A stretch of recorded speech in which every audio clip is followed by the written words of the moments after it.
Ladies and gentlemen, welcome back to the Seafarer Social Podcast, where I get to speak to some of the biggest personalities in the shipping industry, those whose decisions are affecting the lives of seafarers, and those who have deep care and admiration for our seafarers. And when you talk about people that really care about the seafaring community, you have to mention the name Maria Dixon. Many people said to me that I should speak to Maria. She has an endless credentials within the maritime industry, career spanning over 40 years. She's an expert in Panama shipping, and everybody knows her. And I'm very, very happy to be part of her network. So one of the things we're going to be discussing today in conjunction with the International Women's Day on the 8th of March is what we can do to bring more women into this industry. Something that Maria is very, very passionate about. But before we get into any of that, Maria, how are you? Oh, good morning. Thank you for thinking about me and contacting me to do this interview. I'm fine. Still suffering the cold of the winter, looking for spring, but fine. Thank you. No, it's my absolute pleasure, Maria. You're so famous. I got to be honest. Everybody knows Maria Dixon.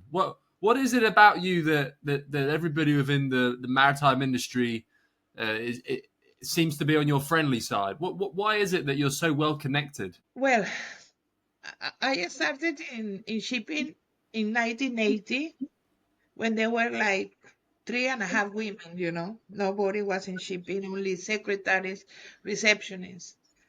I had the luck to have a wonderful boss, two bosses that they really pushed me into doing shipping, taught me, trained me, and they believed in me. And I tried to help them to carry on what we were doing, which is it was in the consulate of Panama in London. And at the time, it was very busy. We had like 4, 5, 6 meetings every day, and in every meeting there will come between 2 and 12 solicitors, ship owners, insurance, bankers, everything.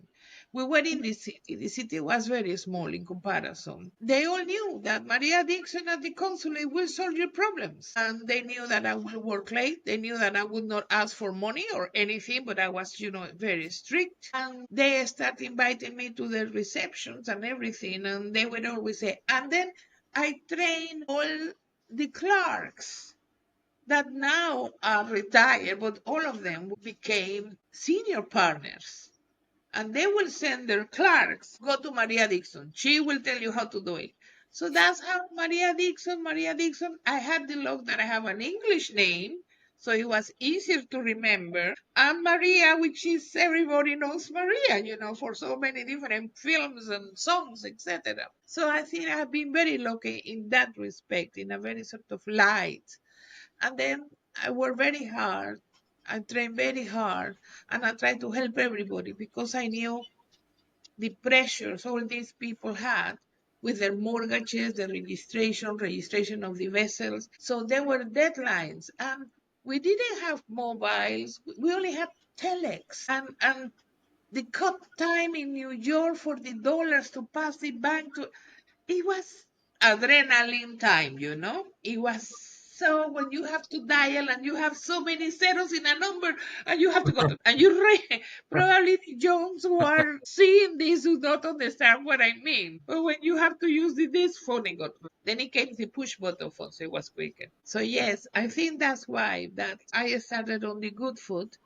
I helped a lot of people as much as I could. And then I became a member of WISTA in 1992, and everybody I was asking about WISTA. Here we are, Maria and WISTA. So then I started pushing WISTA to everybody in the city and to all the women that I met.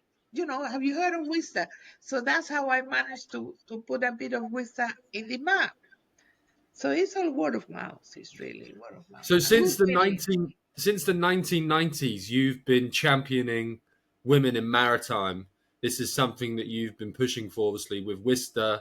But also, you said that when you started out, there was probably about only 3 of you. You said that were actually females that weren't secretary-based roles within the sort of London maritime world.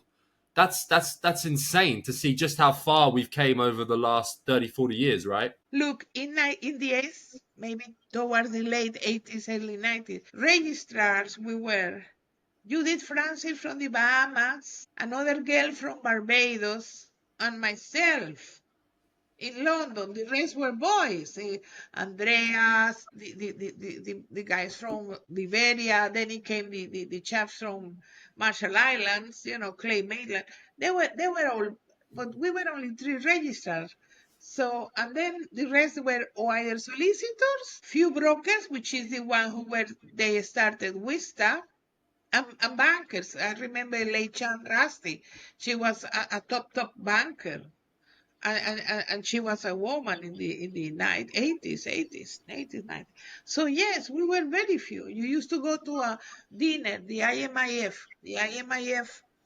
who is the early beginnings of the maritime and UK London. It was with Jim Davis as the chairman, and the IMIF, International Maritime Industries Forum, was the creme de la creme. And there were like 150, 200 men, and we were three, five women. That's it. So yes, it was only women. It was only men. And why do you think that is? What have been the major challenges for women? Is it just ideology, No, or is no, there no, no, something bigger than that? no. That was another world, another traditions. In the Baltic Exchange, you couldn't come in if you were a woman.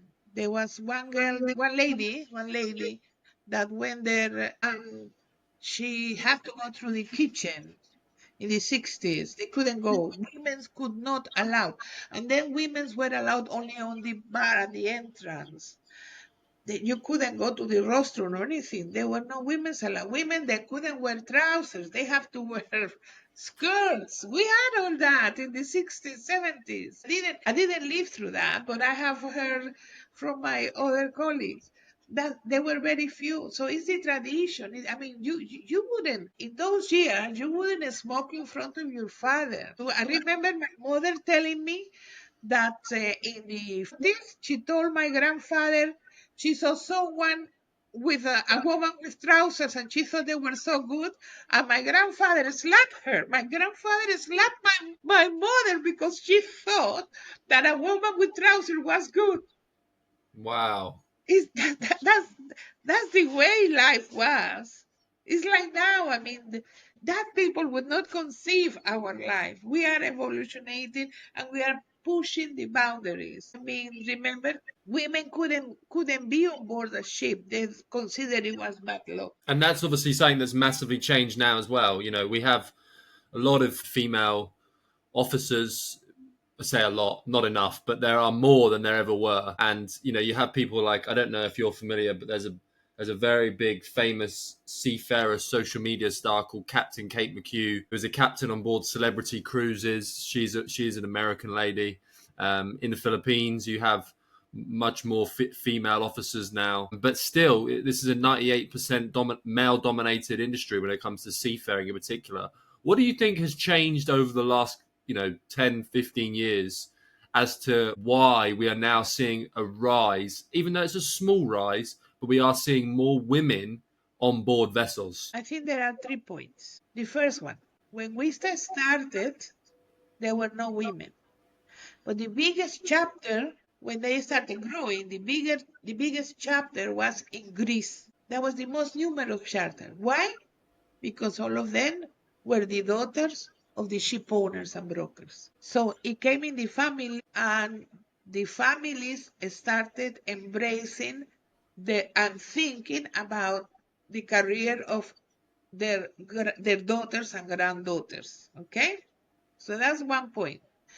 The second point is, as I said, in the Baltic Exchange, you couldn't come in if you were a woman or if you were trouser, but that thing open a bit. So that gives more sort of opportunities. All these personal assistants and all these apprentices came into the industry because of their mentoring of their bosses.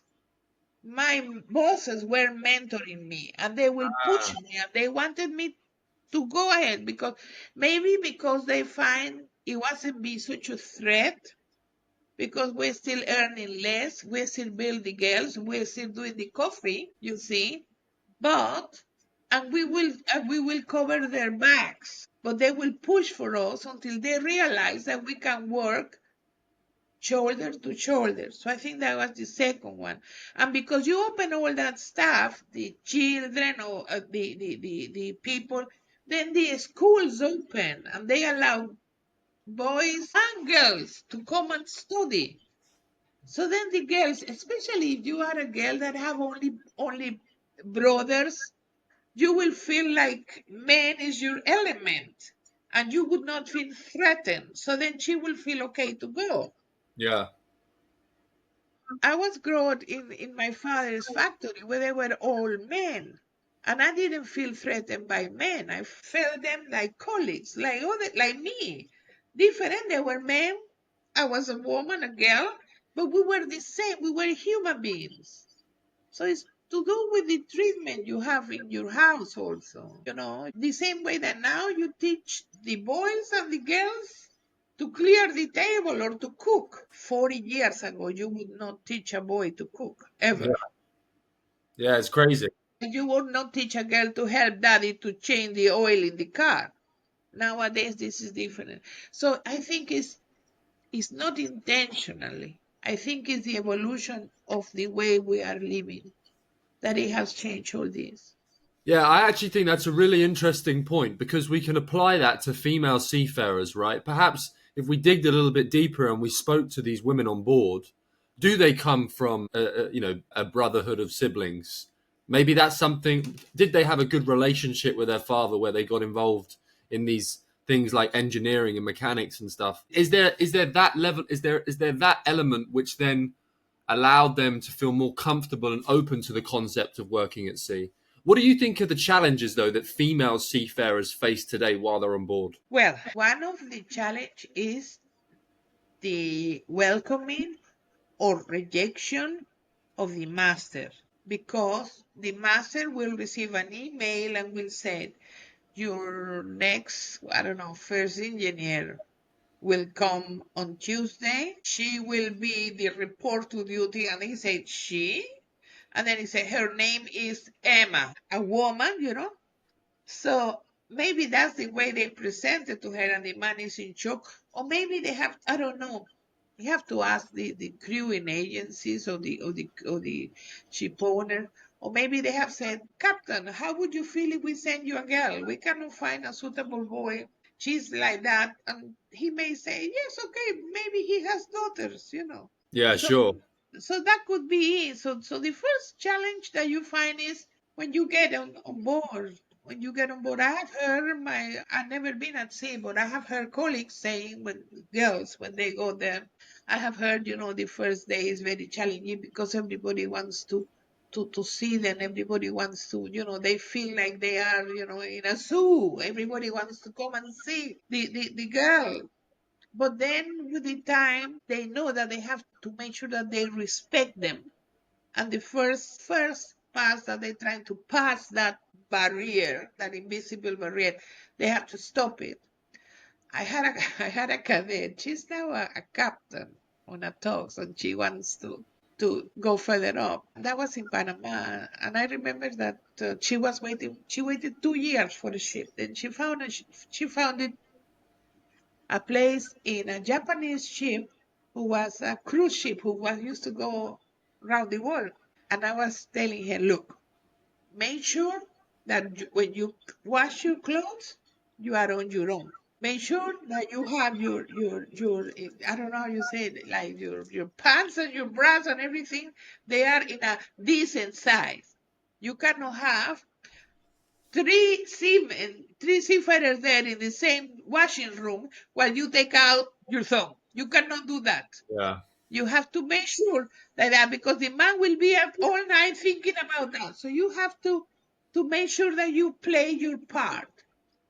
And she laughed, but she always said that she remembered that.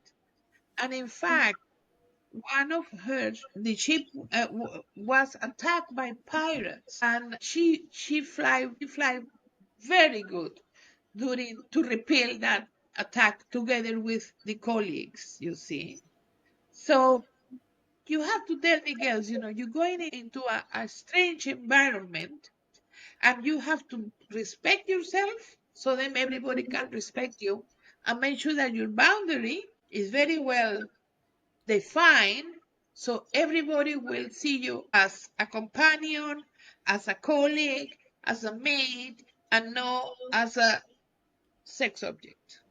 Because believe it or not, this is one of the dangers a woman will have on a ship with 20 men. I can believe that for sure.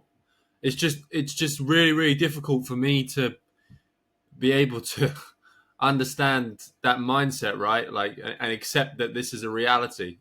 I have a daughter, she's 6 months old, and the thought of her wanting to be able to do a unique career such as seafaring, but having to condition herself to make sure that others around her act appropriately is just insanity. But yeah, I don't know. It's a really, really, really strange. I guess that as an industry, we have to make sure that there are changes that happen, even little things. Like I remember speaking to one woman, she was saying to me, seafarer, she was saying to me that we didn't even have like sanitary bins on board, right? How much does it cost for a sanitary bin?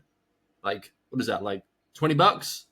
Something so insignificant, but can make such a difference. Yeah, it's a really, really strange subject for me because whenever I speak about it, I try to think about it from an optimistic perspective because I just see so much opportunity. Ultimately, 50% of the world is female, and the shipping industry is constantly crying out for more talent. And I just think that's probably the lowest hanging fruit.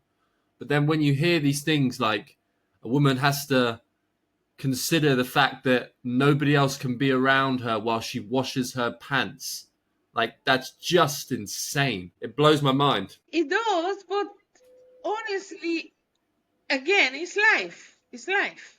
It's like in a house in the past when they were washing the ladies' clothes, the boys would not be able to be there, etc. So it's I think in one point we have run too much.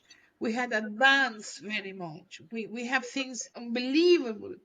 But on other aspects, we are as primitive as our great great great grandfathers.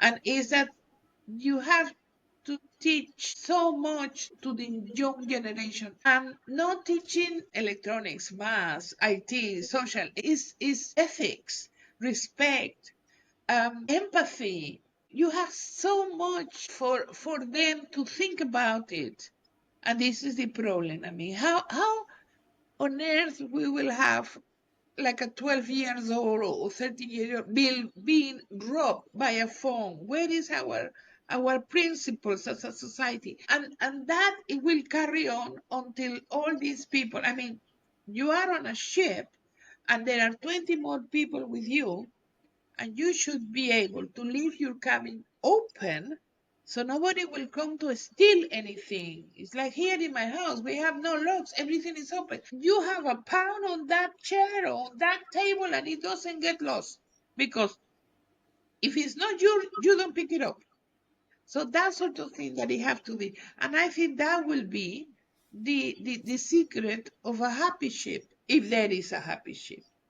Yeah, I think that's a great point, and I've heard many people say a similar thing. Let me ask you this: what role do you think males play in making sure that we can create a more harmonious work environment for women? Because one of the things I've thought about when I looked into this subject, especially on board a ship, it's very difficult when it comes to a ship specifically because you're dealing with lots of characters from different nationalities, different religions, different beliefs, different cultures, and that's where I think that the part of microcultures on board ships plays a massive role. And I think a lot of that comes from the master. So making sure that there is a set rule and boundaries that once you come on board this vessel, it doesn't matter what you do in your home country. When you're on board this vessel, this is the rules and this is how you follow them. But another thing that I've thought about, Maria, is, and I do believe this, I truly believe this, when you look at young men today, like my generation, Gen Z and below, I think the concept of harassing women, being pushy with women, that's kind of looked upon as like lame now. Like if you're a guy who's like, trying to be pervy with a lady or joking or sexually joking around with a lady, that's kind of looked upon nowadays by young people as a very sort of lame thing to do. And I'll give you an example. When I was in the Philippines, I was speaking to some seafarers out there. The older men were joking around about how their favorite port to visit was Brazil. And they were talking about how, there was the reasons why is they'd come on, and they'd meet the Brazilian ladies, etc. And they were all laughing and joking. But then when I looked to the younger guys, they didn't find it funny. They didn't find it funny, and I think that there's a culture shift in young people nowadays where the concept of joking around about women as an object, that's not funny anymore. And I wonder whether or not this mentality with the younger generation will actually improve that harmonious work environment on board ships for women. What do you think? Well, how approach it? Okay, the older generation, a seafarer will have a love in each port, so it was common. The I've heard older this. Yeah. generation, they will come to a port and they will go to the next bar or brothel, and that was normal. The older generation grew drinking on ships. The young generation, they don't smoke, they don't drink, they don't see this sort of bar because they meet the girl, they go to the girl. It's not so much taboo. The relation between a boy and a girl are more open now. In those years, they will have to go and court the girl, and they won't be able to be alone. And you see, so it's different costumes, different countries obviously have different way of doing things, but the young generation are having a different attitude towards women because they have been taught in many schools the equality of both men and women. So they see them as the complement, as not as something that you have to go and conquer, Yeah. not as something that you have to go in my time, I remember young teenagers doing betting on who will conquer this or the other girl. You see, I don't think you do that sort of thing yet. There is some pockets of population, of activity, but I think education. I think education. And I think that the actual training and maritime schools, universities, they have the the future in their life, and they are the ones that they can explain the problems, they can explain the consequences, and they can explain the difference when you are in a mixed crew on a ship, in a multicultural, no mixed men and women, no, in a multicultural, because listen also, it's not only men and it's not only women, it's also gay people that you have in and nowadays more open on a ship, and there is also the different cultures. So if you find that you are having a mixed culture when the gay sort of system is not accepted, there will be problem there Yeah. because they won't take it. So at the end of the day, whoever plans that crew, they have to be very careful of what they're doing. So you're having these schools try to teach how to be on a ship, how to be part of that community called ship. And that way, then the crew managers who should really be in contact with those schools when the chaps graduated, the cadets, they should be the people in the HR to also trying to see what's happening. It's not the last word is the master, and the master said no, everything is okay. And 3 months later, somebody has killed himself because he has been bullied. You see, Yeah. this is something also that is an effort of everybody to work better, to live better, to have a happier, better, healthy life. Yeah. That's If they do that mentally, people will be more at ease, not on the guard all the time. That's what I think. I think that's a great point, Maria. I think every time we talk about this subject, the number one resolution is always education. And I think you're totally right. But I think you also raised a really important point there, which is we need to put more pressure on the HR guys to get this right.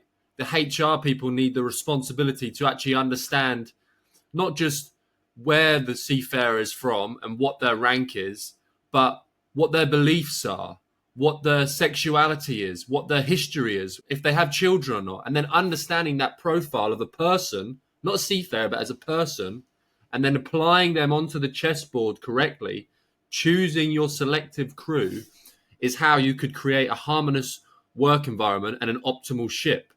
And then having a great captain on board who can ultimately make sure that everyone glues together. I think it's genius, and I've seen it. You know, I've spoke to some fantastic captains in my time who they send me pictures and videos every night. The crew are watching Netflix together in the evenings, and they're having barbecue and karaoke times, and it looks beautiful.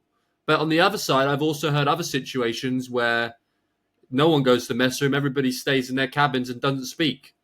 So, you know, it's I think you're right. Education's a part of it. I think HR is a part of it. I think there's a responsibility as an industry to make sure that we're creating campaigns to raise awareness around this, and then also making sure that everybody on that ship plays their role. But it's a really, really interesting subject and a very sensitive subject as well. Do you think that there'll ever be a world where we can change that ratio? You know, they talk about the 98% male dominated industry.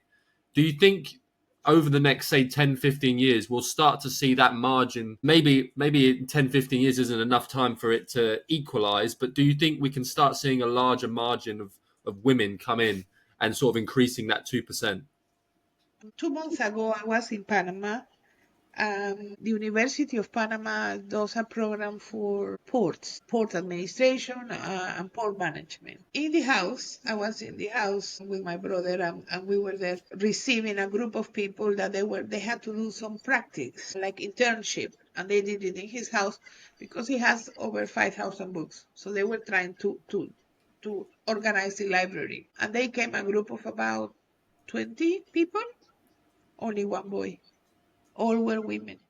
Wow. And we were there, and they all wanted to, they would not go as a seafarer, but they wanted to work in ports. So I think that the ratio somehow, Panama has always been very good for women working in shipping, but the ratio somehow is changing. And yes, the world will see, no, the ratio not changing. We'll see women's vocation into shipping growing. I would put it that way. I'm not putting it about ratio. In 2008, when 2009, when we did the WISTA conference at the IMO, we had a debate.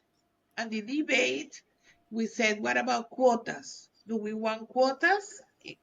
And the actual, what we took home from that debate was, we don't want quotas. We want women in shipping because they belong there, because they like it, because they are good at it, not because they have to. So it's exactly the same. Talking about ratio, I think is wrong.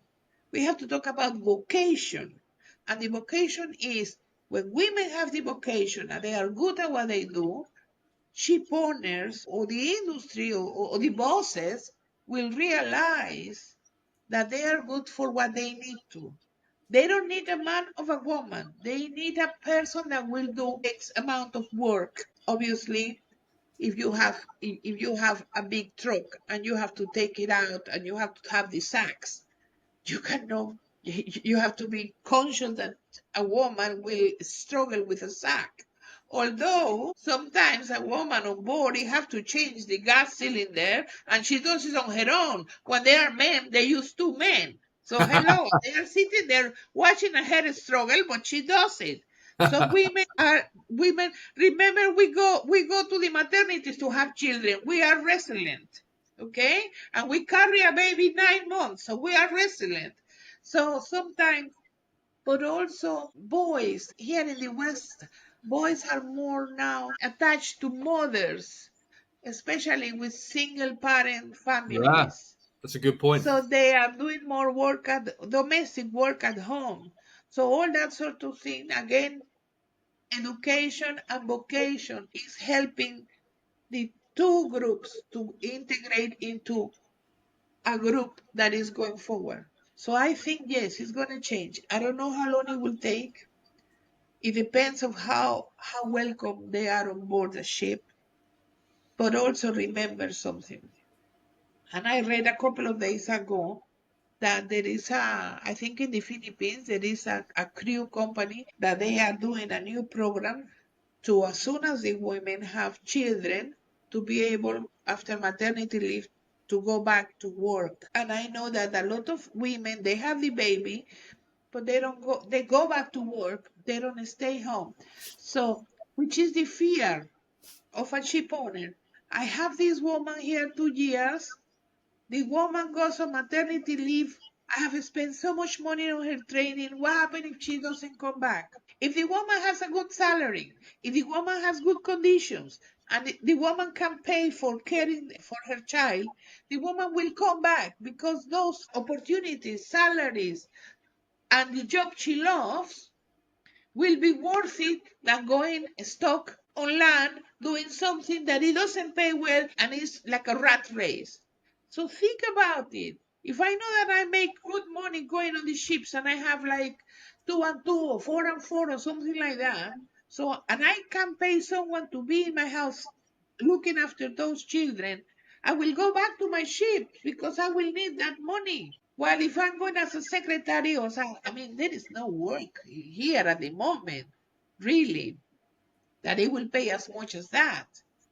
So this is something that that ship owners are wrong, or crew are wrong, that they are not going to come back. If they have good conditions and good money, they will come back. I will come back. I came back to work. I was leaving my house at 7 o'clock and come back at 11 o'clock at night.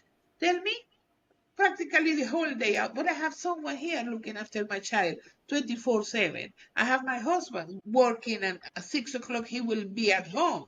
So the whole household is being taken and cared for. So I was in the office, clear. I was in the office working. So women can go back to ships, but Yeah, you I you, think that's you I, have to do the right conditions. Yeah, that's a really really interesting point, and it reminded me of something that I recently put on LinkedIn about how in India, the aviation industry, they have the highest percentage of female pilots in the world in India, and the reason why is because the aviation industry in India have built frameworks that allow easier transitions for women to come back to work once they have had a baby. But going back to the beginning of your point, though, I want to make it clear that you're totally right. I think the way I worded it is incorrect. We shouldn't talk about ratio. I don't ever want my daughter Florence to be hired because she's a woman. Ever. I want her to be hired on meritocracy. I want her to be hired based upon what she brings as an individual. And I think that could be a problem as well. Sometimes when I've spoke to male seafarers, they're saying to me, you know, we're not getting the acceleration in opportunity that a woman seafarer is, because the ship owner sees this female on board and is giving her the opportunities to climb through the ranks quicker than perhaps I'm being given, only because she's a woman. And I think that's a problem. That's a problem. If we start getting into a world where we're elevating the careers of someone based upon their gender, that's going to create That's jealousy. that's one Yeah, and that's one problem. But the other thing is that a woman has to work twice as hard as a man to be recognized. A man is probably more laid back, and the woman has to do more efforts. Okay? So this is something. This is something. And number three, doesn't matter how much you work, is your captain, is your master, the one who has to decide. yeah, sure. The master.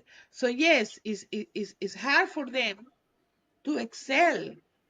So that what they have to do, going back to education, learn how to excel, learn how to do things and learn how to. I mean, sometimes it's clash of. I mean, remember the master doesn't say, "Come in, I want you." No, they put that person in, and sometimes there's a clash of personalities. Yeah, So sure. the poor Charlie has no problem because he is not in a position of power. So he has to do what and the man prefers maybe the smile of the lady. I thank you, master. You I'm know, sorry. one of the things, Maria, I spoke to a lady in India. She's a seafarer aboard cruise liners.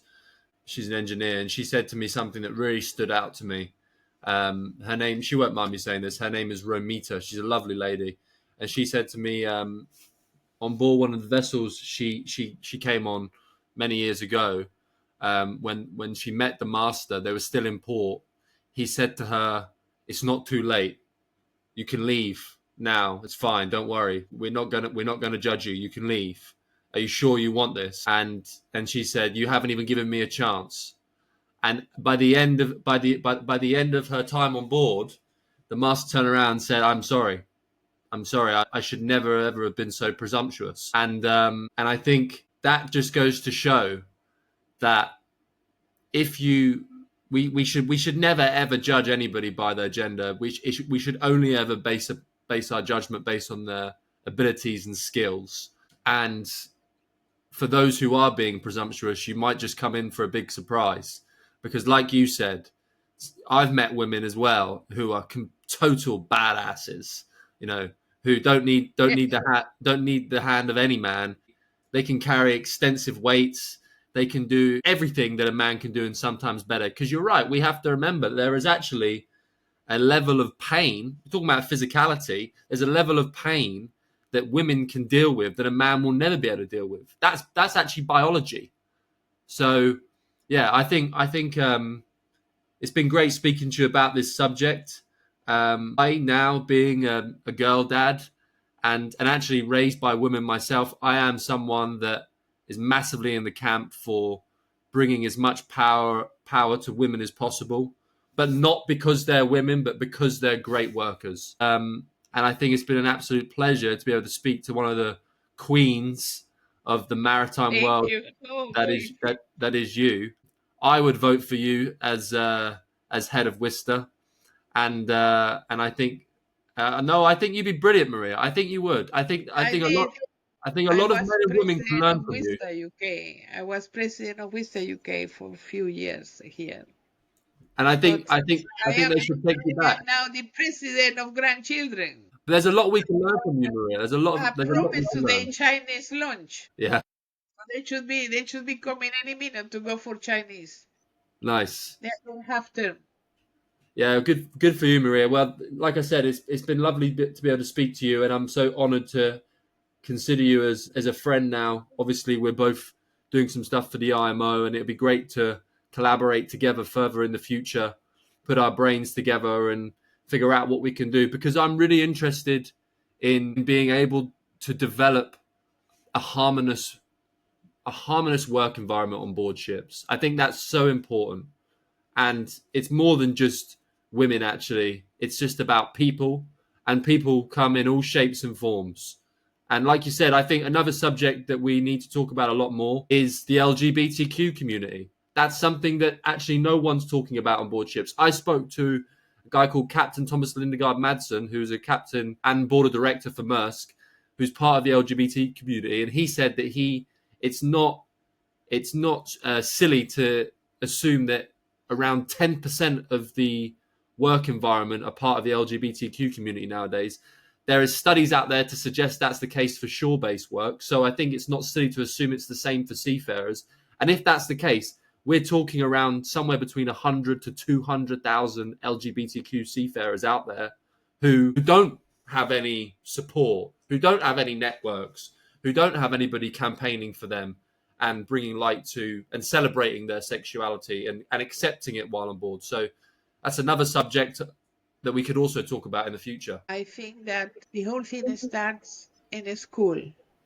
I think that the first thing we should do is small children, like my grandchildren, 8, 19 years old, they should start doing like adopted ship, highlighting the importance of shipping and seafarers, and that will mean respect for seafarers, respect. They are now taught to respect LGTB communities. They are now taught to respect all sorts of different things that we never saw two men or two women kissing in public in a television program. Who would dream about doing that? And it's something that people are saying like normal. That's something come from children. They have to start respecting the shipping community and ships and trading and shipping industry. When they start doing that, when they are 15, 16, they will start thinking of, hey, I would like to work on a ship. Yeah, it could be a carpenter, a painter, a navigator, whatever you wanted.